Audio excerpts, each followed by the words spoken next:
توی این ویدیو میخوام 10 تا از خطرناکترین حشرات جهان رو بهتون نشون بدم.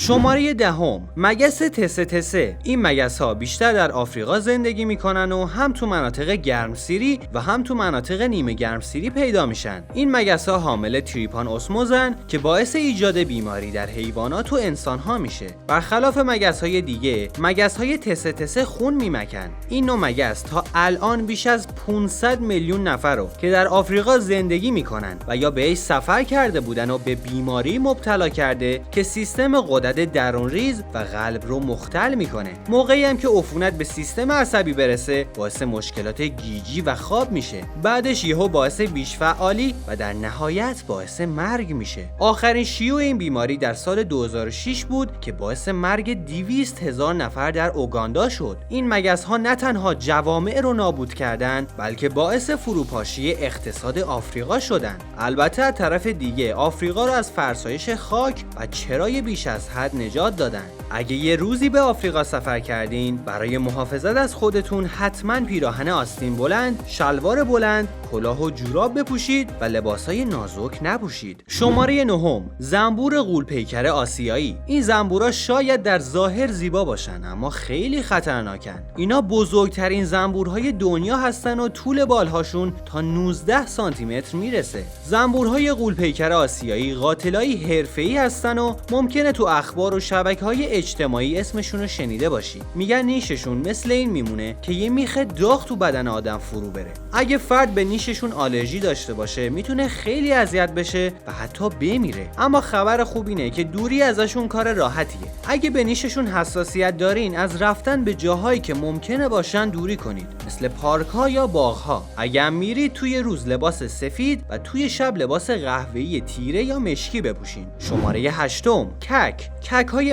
معمولاً بیشتر آزاردهنده دیده میشن تا خطرناک، اما اونا در واقع خیلی خطرناکن. اونا بیماری‌های متعددی رو هم به انسان و هم به حیوونا منتقل میکنن. آلودگی به کک عامل خیلی از بیماری‌های همه‌گیر مثل طاعونه. اجازه ندین این حشرات عفونی از طریق حیوان خونگیتون به خونتون راه پیدا کنن. برای محافظت و پیشگیری مرتباً حیوان خونگیتون رو پیش دامپزشک ببرین. رخت خوابش رو مرتباً با استفاده از آب گرم بشورید تا تخم‌هایی که ممکنه اونجا گذاشته شده باشن از بین برن. همیشه هم فرش و مبلاتون رو چک کنید. شماره 7، هزارپا. این حشره در سراسر جهان پیدا میشه و خیلی رایجه. اگرچه حشراتی جذاب نیستن اما مفیدن و سایر حشرات و حتی عنکبوتا رو میخورن. مردم معمولاً اونا رو به خاطر ظاهر ناخوشایندشون میکشن، اگرچه در بعضی کشورها کشتنشون خلاف قوانینه. هزارپا یه شکارچی فوق‌العاده است و با تزریق سم دشمن و طعمه‌هاشو از پا در میاره. اغلب هزارپاها بدون آسیب به غذا یا مبلمان تو آپارتمان‌ها مستقر میشن و عاشق رطوبتن. معمولاً تو زیرزمین، زیر وان و توالت پیدا میشن و نیششون برای انسان خطرناک نیست.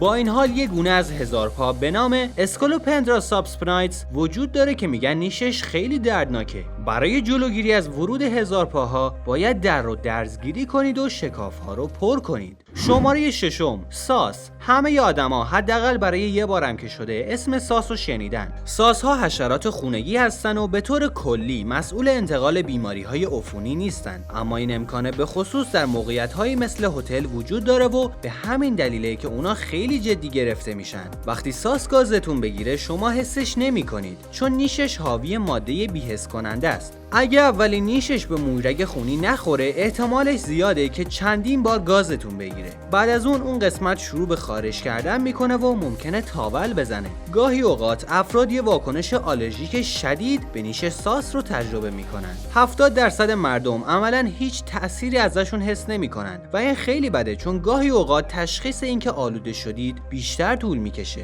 اولین قدم برای از بین بردن ساس اینه که دقیقاً بدونید با چی سر و کله میزنید، چون اغلب ساسو با کک اشتباه میگیرن. بذارید تا شایع ترین علائم ساسو بهتون بگم. جای قرمز نیش روی دستها، گردن، صورت، شونه ها، پاها و بازوها وجود داره و خیلی هم میخاره. لکه های خون روی ملافه و لباسا به وجود میاد. از اتاقتون بوی کپک میاد و بو مربوط به تخته. شماره 5، سوسک حمام. سوسک حمام یکی از معروف ترین سوسک هاست و به عنوان ناقل خیلی از بیماری های خطرناک برای انسان شناخته میشه. یکی از شایع ترینشون هم سله. اونا میتونن قارچ های موجودات تک‌سلولی، باکتری ها و ویروس ها رو حمل کنن. جالبه که بدونی اونا میتونن ماها بدون آب و غذا زندگی کنن و اگه سر سوسکی رو از بدنش جدا کنی از گرسنگی میمیره، نه از نداشتن سر. طبق تحقیقات انجام شده روی سوسک‌های آمریکا گفته شده که حداقل 33 نوع باکتری مختلف، 6 کرم انگلی و 7 عامل بیماریزای انسانی رو با خودشون حمل میکنن. همچنین در مطالعات اخیر نشون داده شده که میتونن آلرژی و آسم رو تشدید کنن. خطر اصلی زندگی با سوسک‌ها اینه که اونا وارد سطل‌های زباله توالت و مکان‌های کثیف دیگه میشن و در نتیجه باکتریا بهشون میچسبن و واضح‌ترین نشونه هجوم سوسک‌ها دیده شدنشون توی خونه است. اونا فضولاتشون رو معمولاً تو زیرزمین‌ها و انبارها رها میکنن. چطور میتونیم از ورودشون به خونه جلوگیری کنیم؟ رعایت بهداشت اولین راهه. غذا رو بیرون نذارید، ظرفای کثیف رو همون روز بشورید، خورده‌ها و مواد غذایی ریخته شده رو جمع و پاک کنید، سطل زباله رو هر شب خالی کنید و سطل زباله‌ای بخرید که در محکمی داشته باشه. اگه تا اینجا با ویدیو حال کردی لایک و بکوب. شماره 4، کنه آهو. این کنه مسئول ابتلای هزاران نفر به بیماری لایمه. بیماری از محل گاز گرفته شده شروع میشه. علائم اولیه این بیماری شامل سردرد و تب و بعداً فرد دچار مشکلات قلبی عروقی میشه. تعداد کمی از مردم در اثر این گزش ها میمیرن، اما اثراتشون میتونه سالها باقی بمونه. ماده ها قهوه‌ای مایل به قرمزن و نرها قهوه‌ای مایل به مشکی. اندازه نرها کوچیکتر از ماده هاست. برای دور نگه داشتنشون هم باید لباسای رنگ روشن بپوشید و انتهای شلوارتون رو توی جوراب بذارید. شماره 3، عنکبوت قهوه‌ای گوشه‌گیر. این عنکبوت نیش خیلی دردناکی داره و سم رو به صورت مستقیم به طعمه هاش تزریق میکنه. زهرش هم به بافت اطراف گزش حمله میکنه. رنگشون از تقریبا سفید تا قهوه‌ای تیره یا قهوه‌ای مایل به خاکستری متغیره، اما معمولاً قهوه‌ای روشنن. این عنکبوت‌ها معمولاً یه خط سیاه پشتشون دارن که خطوط روشنی در اطرافشونه و به جای 4 دسته چشم 3 دسته چشم دارن. این عنکبوت‌ها تارهای متقارن میسازن و وقتی انسان خرابشون میکنه حسابی احساس خطر میکنن. برخلاف اکثر عنکبوت‌ها، اونا شبها تارهاشون رو برای شکار کردن ترک میکنن. سمشون باعث تهوع، استفراغ، درد مفاصل، آسیب دیدن گلبولهای قرمز و احتمالاً مرگ میشه. آسیب اطراف گزش هم ماها طول میکشه تا خوب بشه. شما بزرگترین عنکبوتی که تا حالا دیدین چقدر بوده؟ حدودی سایزشو کامنت کنید. من خودم بزرگترین عنکبوتی که دیدم تقریبا 15 سانتی متر بود. شماره 2، عنکبوت بیوه سیاه. عنکبوت بیوه سیاه یه عنکبوت سمیه که در نواحی غربی آمریکای شمالی پیدا میشه. طول بدن ماده حدود 2 سانتی متره و مشکیه و اغلب یه علامت قرمز شبیه ساعت شنی روی پایین شکمش وجود داره، اما نر این گونه معمولا رنگش خرماییه.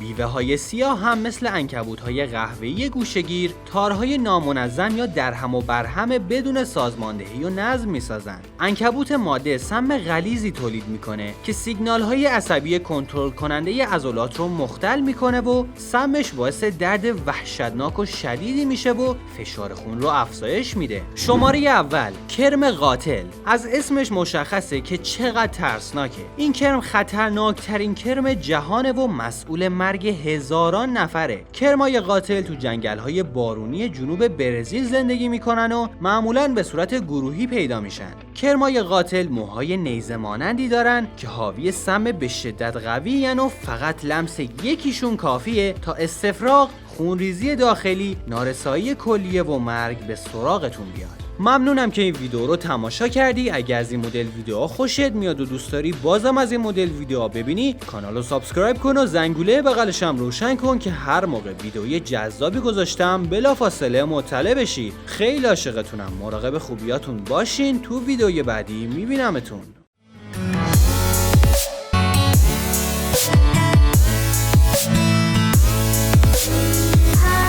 است.